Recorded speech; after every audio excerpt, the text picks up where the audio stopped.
Hi students, in the last session we had discussed about the mesh current method. We can go to some other problems related to mesh current method.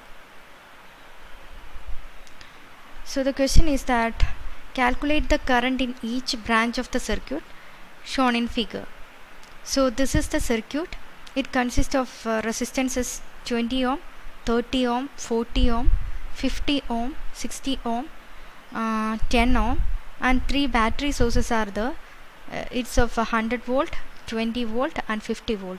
So this is the circuit.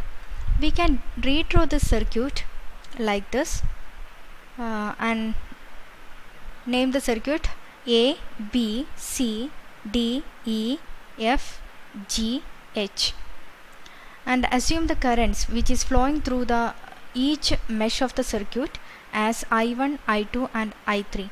Here we are considering 3 meshes, so 3 unknown currents are going to analyze. So I1, I2 and I3 are the 3 unknown currents. A, B, H, G, A is the first mesh, and second is that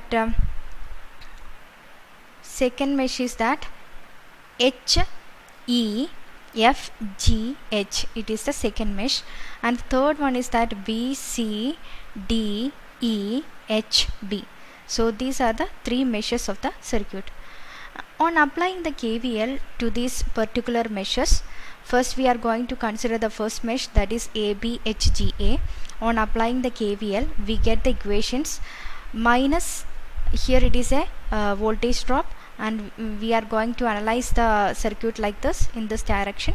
So minus 60 I1 minus 30 I1 minus I3, because we are considering this first mesh and we are going to give importance for this first mesh current. So I1 minus I3, the 30 ohm which is common to both the first mesh and the third mesh.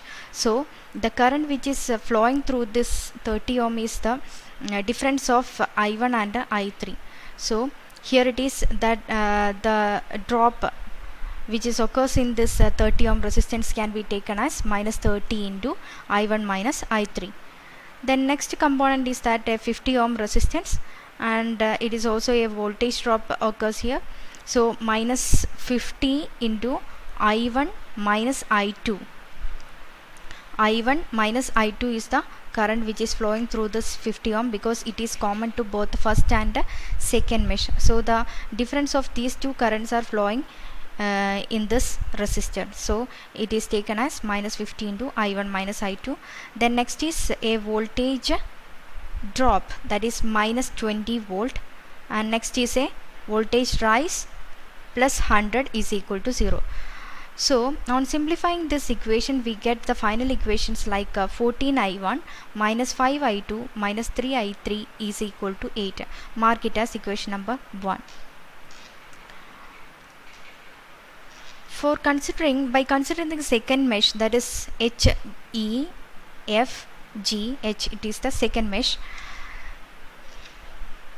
Apply the KVL on the second mesh and we get the equations like 20 minus 50 I2 minus I1 minus 40 I2 minus I3 minus 10 I2 plus 50 is equal to 0. That is, we are following the same steps here also. For the second mesh also we are following the same steps. Then we get the final equation for the mesh 2 is minus 5 I1 plus 10 I2 minus 4 I3 is equal to 7. Mark it as equation number 2. Analyze the third mesh also, that is the third circuit is this one, that is B, C, D, E, H, B. This is the third mesh. Apply the KVL on the third mesh also. Then we get the equations like minus 20 I3 minus 40 I3 minus I2 minus 30 I3 minus I1 is equal to 0. Here the resistance 40 which is common to both the third mesh and second mesh, and the resistance 30 is common to both the third mesh and first mesh. So we are considering both the currents, that is I3 and I1 is flowing through this 30 ohm, the difference of I3 and I1, and the difference of I2 and I3 is flowing through this 40 ohm. So that is mentioning here, that is minus 40 I3 minus I2 minus 30 I3 minus I1 is equal to 0. On simplifying, we get the equations like 3I1 plus 4I2 minus 9I3 is equal to 0. So this is the third equation. So we got the first, second and third equations. On simplifying those three equations, we get the value of I1 is equal to 1.65 ampere, I2 is equal to 2.12 ampere and I3 is equal to 1.5 ampere. The same problem can be solved by using this determinant method. For conducting this determinant method analysis, we should take the three equations. That is, the first equation is this one, that is 14I1 minus 5I2 minus 3I3 equal to 8. That is the first equation. And second is that minus 5I1 plus 10I2 minus 4I3 equal to 7. This is the second equation. And third equation, 3I1 plus 4I2 minus 9I3 equal to 0. So these are the three equations. So firstly we have to write this equation in the form of a matrix. So 14 is the coefficient of I1, it is mentioning here 14. Next is minus 5, next is minus 3, and the second one, that is minus 5, 10, then minus 4, then third equation 3, 4 and minus 9. I1, I2, I3 is equal to the constants, that is the voltage values 8, 7 and 0. So this is the matrix form of these three equations. Then for finding the value of I1, we should replace the first column of I1 value with the voltage value, that is 870 is putting here. We replace the value of 14 minus 5 and 3 is replaced by 8, 7 and 0 for finding the value of I1.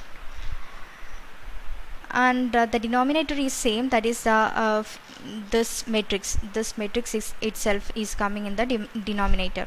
So by taking the determinant of these two matrices, we get the final answer like I1 is equal to 1.65 ampere.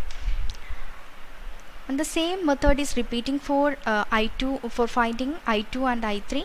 For finding the value of I2, we should replace the second column with the 8, 7 and 0. The other two columns are same, and divided by the denominator, we get the value of I2 as 2.12 ampere. And for finding I3, that is we should replace the third column with the 8, 7 and 0. The other two columns are similar to the first matrix, that is the matrix which we form from the basic equations. So 14 minus 5, 3 minus 5, 10, 4, 8, 7, 0 and denominator divided by the denominator. So we get the value of I3 as 1.5 ampere. So these are the values of I1, I2 and I3. So the current which is in 6 ohm resistor is, we are going to the first figure, that is the current which is flowing through the 60 ohm resistor is I1. The current which is flowing through 30 ohm resistance is I1 minus I3, and the current which is flowing through the 50 ohm resistor is I1 minus I2. So in that way we are going to find out the value of each branch or each resistance. So the current in 60 ohm is equal to I1, that is equal to 1.65 ampere, and here the value of 1.65 is positive, so the assumed direction is correct. It flows from A to B. And the second value of current, that is the current which is flowing through 30 ohm resistance, it is equal to I1 minus I3, that is equal to 1.65 minus 1.5, that is equal to 0.15 ampere. Here also the value is positive, so the assumed direction is correct, that is it flows from B to H. And the third current, that is the current in 50 ohm resistance, that is equal to I2 minus I1, that is equal to 2.12 minus 1.65 is equal to 0.47 ampere. Here also the value is positive, so it flows from G to H. And the fourth one is the current which is flowing through 40 ohm resistor, that is equal to I2 minus I3, that is equal to 2.12 minus 1.5 is equal to 0.62 ampere, and it flows from H to E. Then the current which is flowing through 10 ohm resistor is taken as I2, that is equal to 2.12 ampere, and it flows from E to F because this value is positive, the assumed direction is correct. Then the last one is the current which is flowing through 20 ohm resistor, that is equal to I3, that is equal to 1.5 ampere, and it flows from C to D. That is the answer.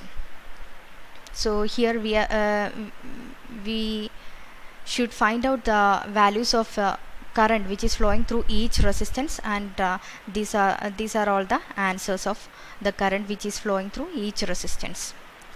Next question is that by using the mesh resistant matrix, determine the current which is supplied by each battery in the circuit shown in figure. Here the resistance is 5 ohm, 3 ohm, 4 ohm, 2 ohm, 8 ohm. They are connected like this, and the battery sources are 30 volt, 5 volt, 5 volt and 20 volt. And the circuit consists of 3 meshes. This is a mesh, and this is the second mesh, and this is the third mesh. So we are going to analyze 3 unknown currents, 3 unknown mesh currents. This is the first mesh current I1, second mesh current I2, and third mesh current, that is I3. So for finding the value of resistance R11 means R11 is the total resistance of first mesh, that is 5 plus 3, that is equal to 8 ohm. Then R22, it is the total resistance of second one, that is 4 plus 2 plus 3, that is equal to 9 ohm. And R33 is the total resistance of third mesh, that is 8 plus 2 is equal to 10 ohm. And R12 is equal to R21, that is it is the resistance which is common to first mesh and second mesh, and it is similar to second mesh and first mesh, resistance common to second mesh and first mesh. So we are writing like this: R12 is equal to R21, that is equal to R12, here it is minus 3 ohm. Then R13 is equal to R31. The resistance which is common to first and third mesh is 0. No resistance are shared between first and third mesh. So the value of R13 is equal to R31 is equal to 0. And the R23 equal to R32 is equal to R23. The resistance which is shared between second and third mesh, that is 2 ohm, that is equal to minus 2. The shared resistances are always taken as negative, so minus 2 ohm. Then the value of voltage is E1 is the first mesh voltage, that is here it is positive and here it is negative. So the total resistance, here it is a voltage rise, so plus 20, and here it is a voltage fall, so we are taking it as a voltage fall minus value. So 20 minus 5 is equal to 15, and for the second mesh E2 is equal to 5, it is a positive value, and this is also a positive value, and this is a positive value. So 5 plus 5 plus 5, that is equal to 15 volt. E2 is equal to 15 volt.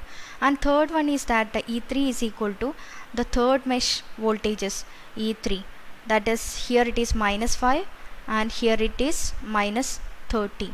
So minus 30 minus 5 is equal to minus 35 volt. So these are the values of voltages.